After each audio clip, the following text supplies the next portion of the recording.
Hello guys, how's it going? My name is Dal. And this week we got a surprising new set of Dragonflight class changes arriving with the next weekly regional reset. In this update we're seeing a big slew of class adjustments featuring even more buffs and even some surprisingly hefty nerfs as well.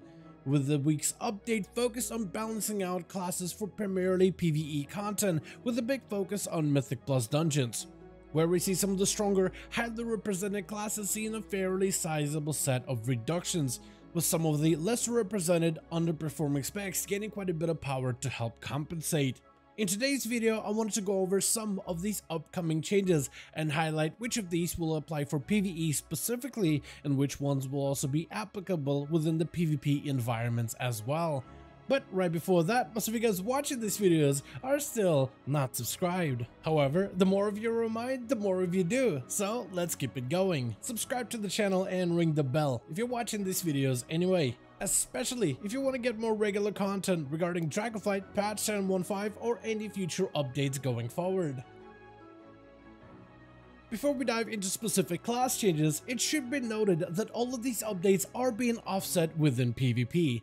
Meaning that if a class sees an ability increase in raids and dungeons, that spell or an ability increase will not be reflected within the PvP environment. Though certain class buffs and nerfs are intended for PvP as well, and I'll be sure to mention when such case is present during this update.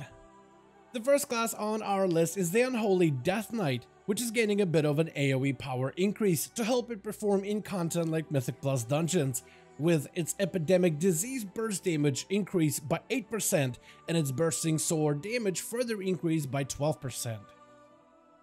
Next, we have the Guardian Druids, which have found themselves to be at the top of the game, quickly becoming the must-have tank spec when it comes to pushing the highest difficulty of Mythic Plus dungeons. Though this bare supremacy is being challenged next reset, with the Guardian Druid's damage further affected. The damage of Thrash and Raze is seeing an 8% damage reduction, with this change impacting them in PvE as well as in PvP. This nerf is two-pronged however, since nerfing their AoE damage will directly impact their survivability, further reducing Guardian's overall superiority. Another spec which found itself dominating within dungeons is the Augmentation Evoker, with its party buff playstyle proven to be a quite popular choice for endgame content. Augmentation party buffs are seeing a slight reduction this week, starting with the Breath of Eons, where Breath will accumulate 5% less of party-wide damage, reducing on its overall burst value. Fate's Mirror party proc chance is also seeing a 5% reduction as well. It's hard to tell if these changes will even be enough to scratch the top tier position that Augmentation Evokers have landed into, but only time will tell once these updates go live this next Tuesday or Wednesday reset. Next we have the Marksmanship Hunter, which is seeing quite a few buffs from Mythic Plus dungeons. First of all, the damage of multi-shot is being increased by 8%. Explosive shot will become 10% more powerful, and the damage of the trick shot's cleave damage is further increased, with the spread damage of aim shot and rapid fire this time increased to 70% of its original value, which altogether gives Marksmanship Hunters quite a bit of extra firepower to perform better in AoE content.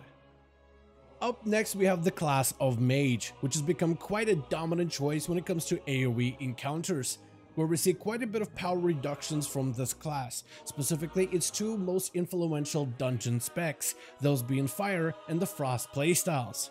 Fire mages are seeing a 10% nerf to most of their AoE abilities, with spells like Flame Strike, talents like Flame Patch, Conflagration, Meteor, Living Bomb, and even Phoenix Flames damage further decreased to tone down the overall dungeon effectiveness. Frost Mage is seeing similar treatment, though not as heavy-handedly, with the damage of Comet Storm reduced by 6%, Blizzard's damage is decreased by 8%, and the damage of Frozen Orb also reduced by 8% as well. The next spec on the chopping block is the Holy Paladin, which has become the #1 healing spec for Mythic Plus dungeons, dominating far above the rest of all the other healing playstyles. To start off, Holy Paladins is seeing its healing flat out reduced by 5%, though most of the other changes are a little bit more surgical. Light's Protector talent damage reduction is now only 10% effective, providing less defensives in 5-man encounters. Overflowing Light's overhealing effect is now 20% less effective when it comes to building to its full potential. Tyr's Deliverance healing increase is now 10% less effective. Blessing of Summer damage buff has also been reduced by 10%, which will impact Paladin's group-wide damage contribution. Fading Light Absorb Shield is also less effective when it comes to self-survivability. Speaking about Paladin damage, Righteous Judgment has also a much lower chance of proccing a free Consecration, with this change also applying within PvP content as well. And the damage of Consecration for Holy Paladin is flat out reduced by 25%, with this change also applying in PvP encounters.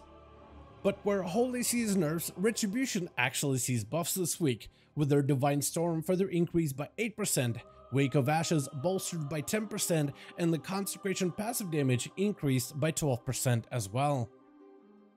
Next we have the class of Priest, which features a few buffs as well as some nerfs this week. Starting out with a party-wide healing of Vampiric Embrace, which has since been nerfed, and will transfer only 40% of single target damage to heal nearby ally, down from 50%. Vampiric Embrace empowered by Sin Lane has also had its cooldown reduction effect reduced down to 30 seconds, resulting in far less uptime. And both of these changes to the Vampiric Embrace and Sin Lane will also be reflected for PvP as well. Next, the spec of Discipline sees its atonement healing increased by 4% to help the overall performance, with the Discipline Priest talent rework likely to arrive in the future Dragonflight update. Next, we have the spec of Holy Priest, where the talent of Rhapsody will now gain 1 stack every second and will cause Holy Nova stacks to increase their damage by 20% per stack, with this change also reflected within PvP. Finally, we have the spec of Shadow Priest, where we see quite a bit of reductions. Vampiric Touch damage is being reduced by 20%, though its healing effects are no longer suppressed within PvP. Shadow War Pain also sees its damage reduced by 15%, and the damage of the Shadow Apparitions reduced by 15% as well. Next, we have the spec of Outlaw Rogue, which has seen additional buffs this week. Both its ability damage as well as its auto attack damage are being increased by 5% for overall content. This is a buff for dungeons and raids, but also will impact Outlaw Rogues within PvP content as well, which will hopefully improve the overall PvP performance. And finally, we have the spec of Fury Warrior, which is getting a leg up when it comes to its overall performance. Talents like Ravager and Thunderous Roar are seeing an 8% damage increase, which allows them for much better cleave damage output. Improved Whirlwind talent also sees a buff this week, with your single target attacks transferring 55% of their initial damage to cleave onto nearby targets within your proximity, improving on your Mythic Plus output. I want to thank all of you so much for watching this video and hope you guys enjoyed. Let me know your thoughts in the comments below. As per usual, if you guys enjoyed this video or found it informative, go ahead and give it a thumbs up. I would very much appreciate it. And as always, in the description of every single video and live stream, we have a link to our Discord community channel. Probably the best place to reach out to me directly in case you want to let me know what you thought about this video or hang out with the rest of the community to discuss some of the upcoming changes.